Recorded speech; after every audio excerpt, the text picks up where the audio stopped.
സർവീസിൽ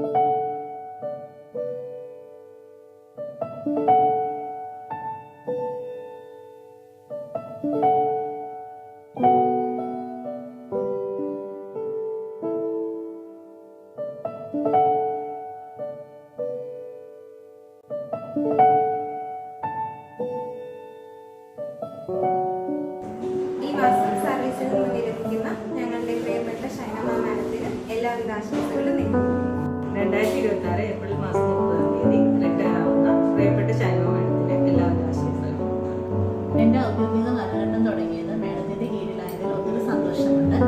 മേഡത്തിൻ്റെ ആത്മാർത്ഥതയും അർപ്പണബോധവും എല്ലാം ഞങ്ങൾക്ക് എന്നും ഒരു മാതൃകയായിരിക്കും. ഇനിയുള്ള ജീവിതത്തിൽ മേഡത്തിന് എല്ലാവിധ ആശംസകളും നേരുന്നു.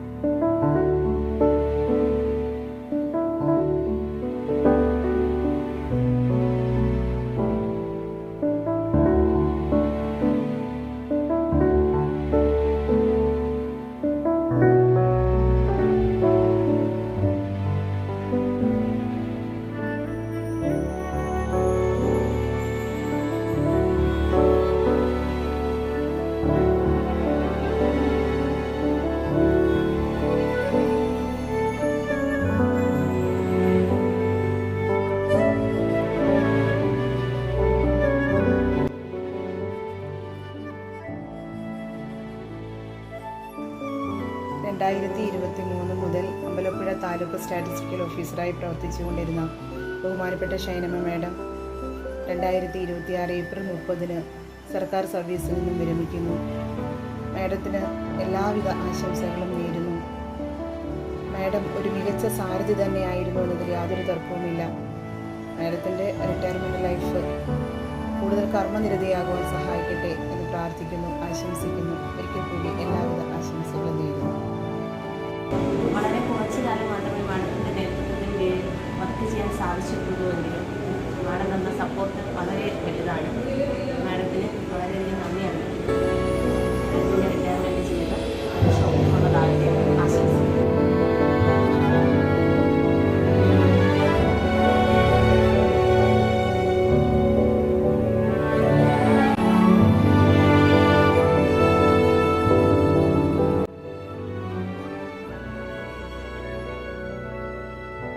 ഇന്ന് വിരമിക്കുന്ന ഷൈനമ്മ ഇങ്ങനെയുള്ള ജീവിതം സുഖകരമായി പോട്ടെ. ഞാൻ കുറച്ച് ദിവസമേ ഓഫീസിൽ വന്നിട്ടെങ്കിലും മാഡമായിട്ട് കൂടുതൽ സഹകരിക്കാൻ പറ്റിയില്ല.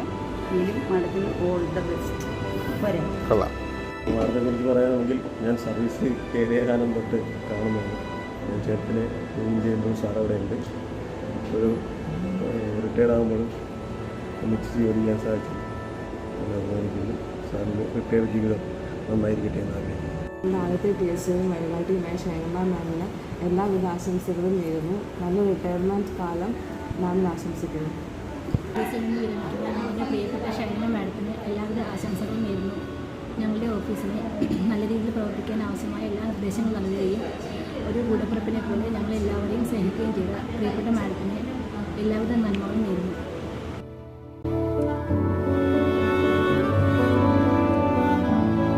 സർവീസ് ജീവിതത്തിൽ നിന്നും ഈ മാസത്തോടുകൂടി ഇവിടെ പറയുന്ന നമ്മുടെ ഷൈനമ്മ മാഡത്തിന് ഒരു സന്തോഷകരമായ ഒരു യാത്രയയപ്പാണ് ഇവിടെ സംഘടിപ്പിച്ചിരിക്കുന്നത്. മൺകുളം ഷാപ്പ് അതിന് സാക്ഷ്യം വഹിച്ചിരിക്കുകയാണ്.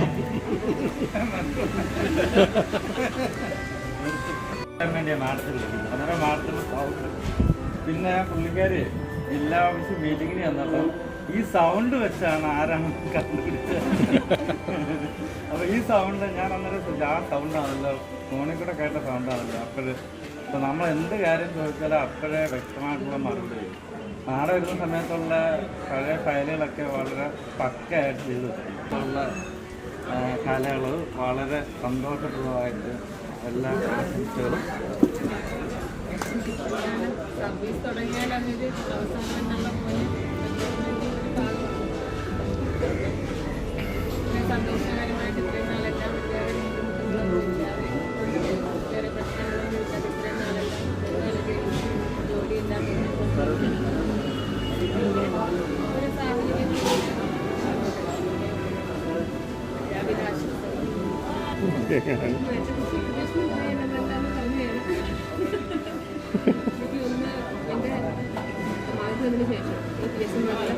ഏറ്റവും അടുത്തുള്ളത് അറിയാം.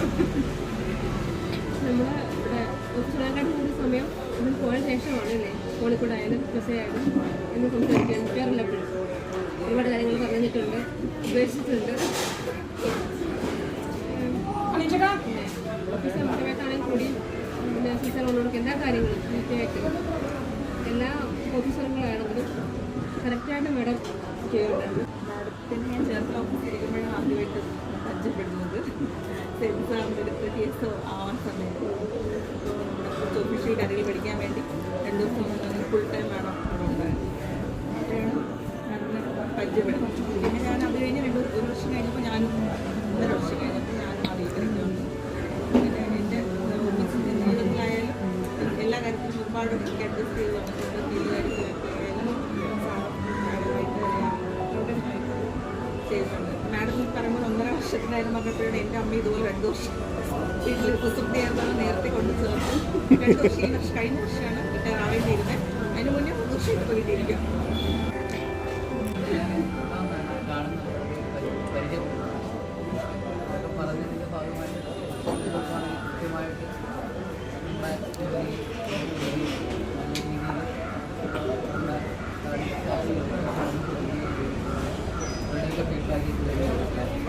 അതുപോലെ തന്നെ മേഡത്തിൻ്റെ റിട്ടയർമെൻറ്റ് നല്ല രീതിയിൽ സന്തോഷത്തോടെ മുന്നോട്ട് പോകാൻ സാധിക്കും.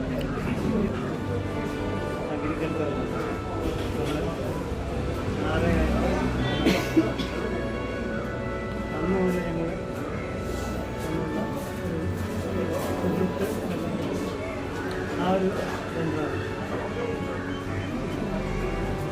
ഏത് കാര്യത്തിലും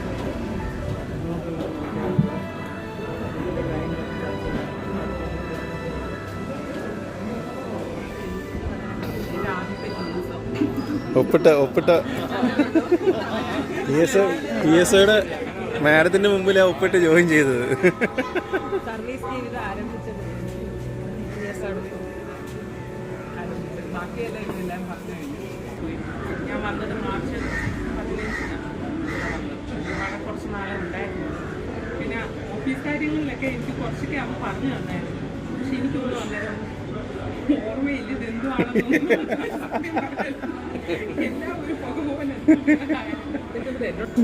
മെയിനായിട്ട് മാഡത്തിൻ്റെ ആരോഗ്യം നോക്കി വീട്ടിലെ എല്ലാവർക്കും കുട്ടികൾക്കും എല്ലാവരും സന്തോഷത്തോടുകൂടി ജീവിക്കാൻ കഴിയട്ടെന്ന് ഏകദേശം. ഷൈനോമേടത്തെ കുറിച്ച് നമ്മളോട് എല്ലാവരോടും നല്ല ഫ്രണ്ട്ലി ആയിട്ട് ആണ് എല്ലാ രീതിയിലും നേരെ ഇടപെട്ടിട്ടുള്ളത്. പിന്നെ വേറെ ഭയങ്കര ആക്റ്റീവാണ്. ആക്റ്റീവ് എന്ന് പറഞ്ഞാൽ പാട്ട് പാടുന്ന ഒരു പാട്ട് പാടാൻ പറഞ്ഞാൽ 3 പാട്ട് പാടും. അതുപോലെ തന്നെ എല്ലാം മേഡം പാട്ട് പാടും. പിന്നെ തിരുവാതിരക്കാണെങ്കിലും അല്ല നാട്ടിലെ തിരുവാതിരകളിക്കും എല്ലാം മേഡം എല്ലാവരും പറയും മേഡം ഭയങ്കര ആക്റ്റീവായിട്ട് ഉള്ള ഒരു വ്യക്തിയാണെന്നാണ്. ഇനിയുള്ള ജീവിതമാണെങ്കിലും മേഡം അതേപോലെ തന്നെ സന്തോഷത്തോടുകൂടി മക്കളുടെ കാര്യങ്ങളെല്ലാം നല്ല രീതിയിൽ തന്നെ വന്ന് മേഡത്തിൻ്റെ നല്ലൊരു റിട്ടയർമെൻറ്റും ജീവിതം ആദ്യം വന്നത് എനിക്ക് ഭയങ്കര പേടിയായിരുന്നു.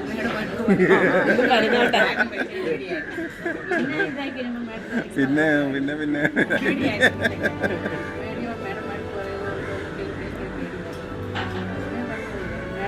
2 മുട്ടയൊക്കെ പേടിയേക്കാം. മാഡത്തെ ആദ്യം കണ്ടതേ അങ്ങനെ പറഞ്ഞില്ലെങ്കിൽ അതിപ്പോൾ സൂചിപ്പിക്കാം. ജില്ലാ ഓഫീസറാണ് കണ്ടത് ആദ്യമായിട്ട്. അന്ന് 6 ആയിരുന്നു. TS ആവാൻ വേണ്ടി നിൽക്കുന്ന ആളാണ്. ആൾക്കാർ പറഞ്ഞു പോകുന്ന ആളാണ് നിൽക്കുക TS. പുള്ളിക്കാർക്ക് വന്നു എവിടെ വേക്കൻസി ഉള്ളത് മാവിനിക്കറിയോ ആര് പോകില്ലേ ഭീകരമൊക്കെ അന്നൊരു ഫീഡ്ബാക്ക് അങ്ങനെ ആയിരുന്നു. വെച്ച് കഴിഞ്ഞാൽ ഒരു കുഞ്ഞു കാര്യം മതില്ലേ പെട്ടെന്ന് ഡള്ളാവും ഡെസ്പാവും. പറഞ്ഞാൽ ഞാൻ പറയും ലോല ഹൃദയമാണെന്നൊക്കെ പറഞ്ഞിട്ട് എനിക്ക് സംഭവിക്കുന്നില്ല കേട്ടോ. ഇത് പറയാം. എന്തായാലും മാഡത്തിന് എല്ലാ ആശംസകളും ഇനിയുള്ള ജീവിതവും നല്ല ഭംഗിയായിട്ട് അടിച്ച് പൊളിച്ചാലും ഓക്കെ. 2001 കേൾക്കുന്ന പേരാണ് ഷൈന. കണ്ണൂരാണ്. പിന്നെ 2006 കാർത്തിപ്പള്ളി വന്നപ്പോൾ വന്നിട്ട് ഞാൻ LD ആയിട്ട് വരുന്ന സമയത്ത് സാറ് ചേർത്തലയ്ക്ക് പോയി 2006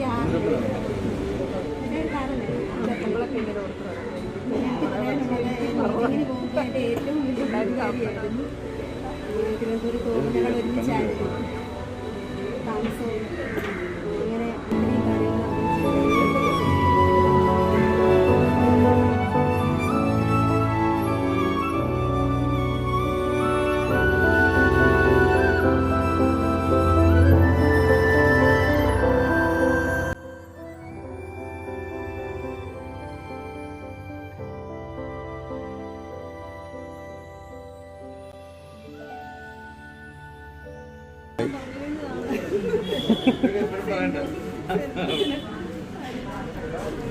അല്ല അപ്പം ഇനി മാലിക്കലിലെ കാര്യം എടുത്ത് പറഞ്ഞാൽ മതി.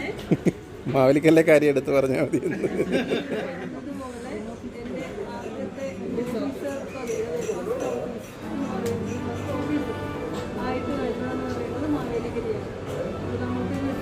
മക്കള് നല്ല രീതിയിൽ നിൽക്കുന്നത് കൊണ്ടാണ് ഞാനും നല്ലൊരു ഓഫീസറാണ് സാധിച്ചത്. എനിക്ക് നല്ലൊരു ഓഫീസറാണ് സാധിച്ചത്. കാരണം ഒരാൾ ഒരു തടസ്സം പറഞ്ഞാൽ അവിടെ ഒരു സ്പെല്ലിംഗ് മിസ്റ്റേക്കായി അപ്പോൾ നമുക്ക് ആദ്യം മനസ്സിൽ വിഷമമാകും. വീട്ടിൽ പറഞ്ഞ പോലെ എനിക്ക് എവിടെയെങ്കിലും ചെറിയൊരു കാര്യം മതി, പക്ഷെ അത് ഇങ്ങനെ അലട്ടിക്കൊണ്ടിരിക്കും. അപ്പോൾ അങ്ങനെയൊന്നും ഉണ്ടായില്ല. ഏതായാലും പറഞ്ഞത് മാവേലിക്കര വരാനൊരു വീട്ടിൽ പറഞ്ഞതും നേരം മാവേലിക്കര അന്ന് വരാനൊരു പേടിയായിരുന്നു. അപ്പം നമുക്കത് തരണം ചെയ്യാൻ പറ്റാത്ത എന്നെ സംബന്ധിച്ചാണ് എനിക്ക് ഒറ്റയ്ക്ക് പിന്നെ അങ്ങനെ എന്തെങ്കിലും കേസുകെട്ടുകൾ വന്നാൽ നമുക്കതിനെ തരണം ചെയ്യാൻ പറ്റില്ല. അപ്പം അതുകൊണ്ടാണ് അന്ന് ഇങ്ങനെ വേണ്ട മാവേലിക്കര വേണ്ടെന്ന് ഇങ്ങനെ പറഞ്ഞത്. പക്ഷേ ഭാഗ്യവശാൽ അവിടെ മാവേലിക്കര കിട്ടുകയും ചെയ്തു. പക്ഷെ വന്ന് കഴിഞ്ഞപ്പോൾ ഓക്കെയായിരുന്നു. യാത്രാദുരിതം ഇച്ചിരി ആദ്യം ഭയങ്കരമായിരുന്നു. അപ്പോൾ വണ്ടി കിട്ടി അങ്ങനെ ഒരു കുഴപ്പമില്ലാതെ 8 മാസമേ ഞാനിവിടെ നിന്നുള്ളൂ. 8 മാസവും നല്ല രീതിയിൽ ഓഫീസ് കൊണ്ടുപോകാൻ പറ്റി. എല്ലാവരെയും ഒരു വളയത്തിലാക്കാൻ സാധിച്ചു. എല്ലാവരും നല്ല സ്നേഹത്തോടെയാണ് പറയുന്നത്. എല്ലാവരും ആരെയും മാറ്റി നിർത്താനില്ല. എല്ലാവരും ഇതിനെ സർവീസ് പേടിയാണെന്നൊക്കെ പറയാം. എല്ലാവരുടെയും നല്ല സഹകരണങ്ങൾ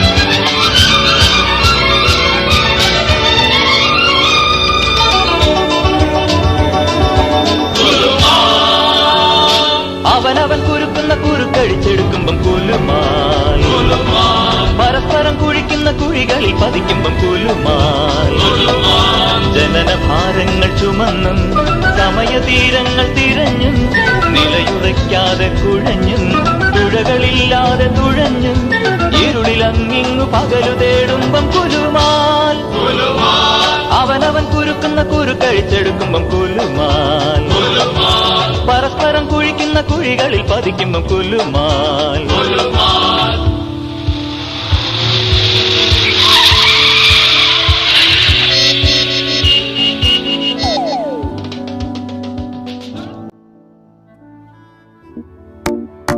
സൗഹൃദമിതെന്നുമൊരു സുന്ദര കിസ, രണ്ട് മനം തമ്മിലിഴ ചേർന്നൊരു പിസ, ഒട്ടിച്ചേർന്നിരിക്കാൻ വേണ്ടി നീ പശ, കൂട്ടുകെട്ടി നീർപ്പുഴയിൽ നീന്തല് രസ, ചിരിയാലെ മൊഴിയാലെ പകലായി നിശ, ചിറകായി ഉയരുമ്പോൾ ഒരു പോൽ ദിശ, വേഗത്തിൽ മായുന്നിതോരോ ദശ, എന്നെന്നും ഇതുപോലെ ഒന്നായി വസ, ഉണ്മ കൊണ്ടും നന്മ കൊണ്ടും പന്തലിട്ട മനസാ, കണ്ണീരുട്ടിൽ മുന്നടക്കാൻ കൂട്ടു നിന്റെ കൊലുസാ ചങ്ങാത്ത മേഘ